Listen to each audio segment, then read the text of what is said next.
معاشرے میں کچھ ایسے بہروپیہ ہے جن کی نوٹنکی کو دیکھ کر آپ سوچتے ہیں یار یہ بات بڑی اچھی کر رہے ہیں.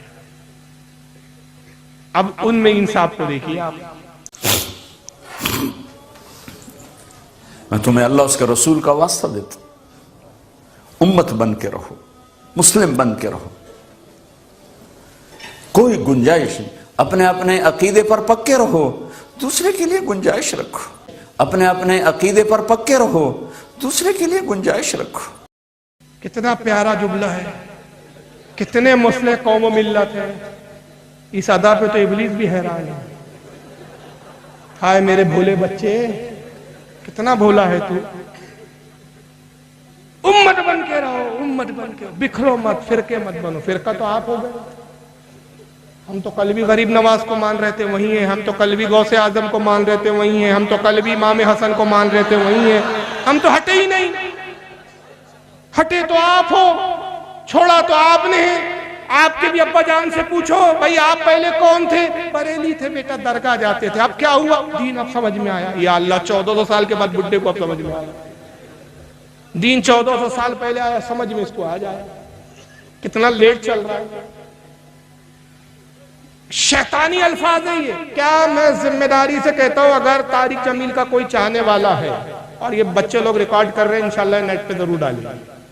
بارہا میں چیلنج کر چکا، اگر طارق جمیل، مولوی طارق جمیل صاحب یا ان کا کوئی چاہنے والا ایک قرآن کی آیت مجھے ایسے دکھا دے، میں تا زندگی ان کی غلامی کرنے کے لیے تیار ہوں اور اسٹیج پر بیٹھ کر تقریر کرنا چھوڑ دوں گا. ایک آیت دکھائے جس میں اللہ نے کہا اپنے اپنے عقیدے پہ قائم رہو، ایک دوسرے کے لیے گنجائش رکھو.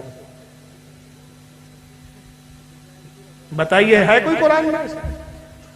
قرآن ہمیں یہ تعلیم نہیں دیتا. آئیے میں بتاتا ہوں قرآن کیا کہتا ہے. پارہ نمبر 1 سورہ بقرہ، سورہ بقرہ پارہ 1 آیت نمبر 42. کوٹ کر رہا ہوں حوالے کے ساتھ. یہ آیت نہ ہو، یہ ترجمہ نہ ہو، جو چور کی سزا وہ نہیں. رب فرماتا ہے وَلَا تَلْبِسُوا الْحَقَّ بِالْبَاطِلِ وَتَكْتُمُوا الْحَقَّ وَأَنْتُمْ تَعْلَمُونَ. اللہ فرماتا ہے کہ حق اور باطل کو آپس میں نہ ملاؤ. وَلَا تَلْبِسُوا الْحَقَّ وَلَا تَلْبِسُوا الْحَقَّ بِالْبَاطِلِ، باطل اور حق کو آپس میں نہ ملاؤ. وَتَكْتُمُوا الْحَقَّ وَأَنْتُمْ تَعْلَمُونَ، اور جان بوجھ کر، سمجھدار ہو کر، سمجھتے ہوئے دانستہ طور پر حق کو نہ چھپاؤ. حق ڈنکے کی چوٹ پر بولو، خدا کہتا ہے. اسلام کا مطلب ہی حق ہے. 365 باطل تھے، نبی نے ایک کی بات کر کے حق کو کا اظہار کیا. 365 کا لحاظ نہیں کیا. سمجھ رہے نا آپ اشارہ؟ تو یہ کون سی تعلیم ہے؟ ایک ہو جاؤ. اچھا پہلا ہی جملہ اس کا جہالت سے بھرا ہوا ہے. امت بن جاؤ. آپ پیغمبر ہیں جو امت بنانے آئے. امت تو رسول نے بنا دی، اور حضور نے بتا دیا امت کون ہوں گا. ما انا علیہ واصحابی، جو میرے اور میرے صحابہ کے عقیدے پر ہوں گا وہ امت ہوں گا، اور جو ان عقیدوں سے انحراف کرے گا وہ فرقہ ہوں گا، امت نہیں ہوں گا. تو اب اگر امت بننا ہے تو ما انا علیہ واصحابی کے اوپر آنا پڑے گا. اور وہ خدا کی قسم یہ اس زمانے میں سوائے اہل سنت و جماعت جس کو اس دور میں بطور نشانی، بطور پہچان مسلک اعلی حضرت سے تعبیر کیا جاتا ہے، اور کوئی جماعت ہے ہی نہیں. یہ ہے حقیقت اصل. اب ان کو ایک دوسرا بھی درد ہے. یہ کہتے ہیں ایک دوسرے کے لیے گنجائش رکھو. مجھے بتاؤ ایک شخص آپ کے پاس آئے اور آپ قرآن پڑھ رہے ڈپلیکیٹ ہے، اور آپ کہیں نہیں ٹھیک ہے گنجائش ہے، اپنے اپنے عقیدے پہ رہو. میرا عقیدہ قرآن ہے، تیرا عقیدہ قرآن نہیں، پھر بھی ایک دوسرے کے لیے گنجائش. ایک آئے آپ کے پاس کہے کہ میں علی کو کافر مانتا ہوں، میں خارجی ہوں. ان کے اصول کے مطابق ایک دوسرے کے لیے گنجائش. ٹھیک ہے تو علی کو کافر مانتا ہے، تو علی کو کافر مان، میں علی کو مولا مانوں گا، صحابی مانوں گا. یاد رکھیے شہد اور زہر ایک جگہ جمع نہیں ہو سکتے. کفر و اسلام ایک جگہ جمع نہیں ہو سکتے. جنتی اور دوزخ کی جمع نہیں ہو سکتے. قرآن فرماتا ہے لا یستوی اصحاب النار واصحاب الجنہ، اصحاب الجنۃ هم الفائزون. اللہ فرماتا ہے کیا جنت والے اور جہنم والے برابر ہو جائیں گے؟ یہ خود خدا تم سے پوچھ رہا ہے بندو بتاؤ کہ جہنم والے اور جنت والے برابر ہو جائیں گے؟ ہرگز نہیں ہو سکتے، ہرگز نہیں ہو سکتے۔ جنت والے ہی کامیابی کو پہنچے، جو جہنم والے ہو کبھی کامیاب نہیں ہو سکتے۔ لیکن اب طارق جمیل صاحب کی دوسری بھی بولی ہے، ذرا وہ بھی سن لیجیے۔ وہ تمہیں فرقوں میں بانٹ کر گئے تھے یا امت بنا کر گئے تھے؟ وہ تو امت بنا کے گئے تھے، آپ نکل کے فرقہ بن گئے۔ آپ نے اپنی 1.5 اینٹ کی جماعت، تبلیغی جماعت بنائی کیوں؟ آپ جماعت بناتے نہیں، ہم کو رد کرنا نہیں پڑتا۔ آپ کے ابا جان تحذیر الناس لکھتے نہیں، اعلیٰ حضرت کو فتویٰ دینا نہیں پڑتا۔ آپ کے والد گرامی حفظ الایمان لکھتے نہیں، اعلیٰ حضرت کو سعودیہ نہیں جانا پڑتا۔ آپ کے ابا حضور نے برائد القاطیہ نہ چھاپی ہوتی، اعلیٰ حضرت کو حسام الحرمین نہ لانی پڑتی۔ ساری کاروائی تو آپ کی طرف سے ہوئی ہے جناب، ہماری طرف سے تو صرف جواب آیا۔ چوری تم نے کی، ہم نے صرف چوروں کو پکڑ پکڑ کے دکھایا ہے۔ اور یہ الٹا چور کوتوال کو ڈانٹے، محاورہ سنا ہے نا آپ نے، الٹا چور کوتوال کو ڈانٹے۔ اب یہ کوتوال بن گئے، چور صاحب خود کوتوال بن گئے۔ نبی امت بنا کے، تم ایک دوسرے سے نفرت کر رہے ہو تو کیا کرو، تبلیغی جماعت میں آ جاؤ، تب محبت بڑھیں گی۔ جی نہیں، نکلے ہو تم واپس لوٹاؤ۔ سنیے ان کی جان۔ کیوں اس نادان کھیل میں اپنی زندگی برباد کرتے ہو؟ کیوں نہیں مسلمان بن کے رہتے ہو؟ اس امت میں اختلاف شروع سے ہے، ہمیشہ رہے گا۔ یہاں تک نہ جاؤ کہ ایک دوسرے پر کفر کے فتوے۔ جنت میں کون جائے گا؟ جنت میں کون جائے گا؟ خالی رہ جائے گی جنت۔ جیسے اللہ تعالیٰ نے ان کو ٹینڈر دے کر بھیجا ہے، جاؤ فارم بھرواؤ سب جنتیوں کو، فل رہنا چاہیے جنت، خالی نہیں دکھنا چاہیے۔ جنت میں کون جائے گا؟ مولوی صاحب آپ کو فکر کرنے کی ضرورت نہیں ہے۔ جنت کس کی ہے؟ رب کی ہے۔ کس کو ہبا کر دی؟ مصطفیٰ کو۔ کون جنت میں جائیں گا؟ میرے آقا نے فرما دیا کلہم فی النار، 72 جہنم میں جائیں گے، الا ملۃ واحدہ، ایک جماعت جنت میں جائیں گی۔ اور وہ ایک جماعت کون ہوں گی؟ تو اعلیٰ حضرت نے اسی حدیث کو یوں سمیٹ دیا اشعار کے اندر، تجھ سے اور جنت سے کیا مطلب، وہابی دور ہو، ہم رسول اللہ کے، جنت رسول اللہ۔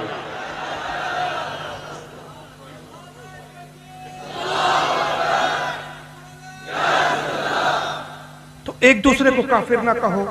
ارے بھائی 72 فرقوں کو نبی نے کافر بول کے جہنمی بتا دیا۔ نبی 72 فرقوں کو جہنمی بولنے سے ہچکچائے نہیں، تم 2-4 کو بولنے میں ہچکچا رہے ہو جناب۔ اور کیوں ہچکچا رہے ہو بھائی؟ یا تو پھر وہ جو گستاخی کی ہے ان کو صحیح ثابت کر دو۔ اچھا اس کی ایک منافقت دیکھو اس کی۔ ایک طرف تو کہہ رہا ہے امت بن جاؤ، امت بن جاؤ، امت بن جاؤ، اختلاف مت کرو، فرقے واریت کی بات مت کرو، تقسیم مت ہو، امت بنو، ورنہ جنت میں کون جائے گا؟ مگر ہوا یہ کہ اسی کی جماعت کا ایک شخص ہے محمد بلال خان، اس کا مرڈر کر دیا گیا، قتل ہو گیا اس شخص کا۔ یہ طارق جمیل کی چپڑی چوپڑی باتیں سن کر جماعت میں آیا، پھر جب دیکھا کہ یہ تو ایک دوگلا اور منافق آدمی ہے، اس کا حال یہ ہے کہ اندر کچھ ہے باہر کچھ ہے، پیٹ میں کچھ رکھتا ہے زبان سے کچھ کہتا ہے، اس کی منافقت دیکھ کر یہ اس جماعت کو چھوڑ کر چلا گیا۔ طارق جمیل کا بڑا کارگر آدمی تھا، یہ بعد میں اس کا قتل بھی کر دیا۔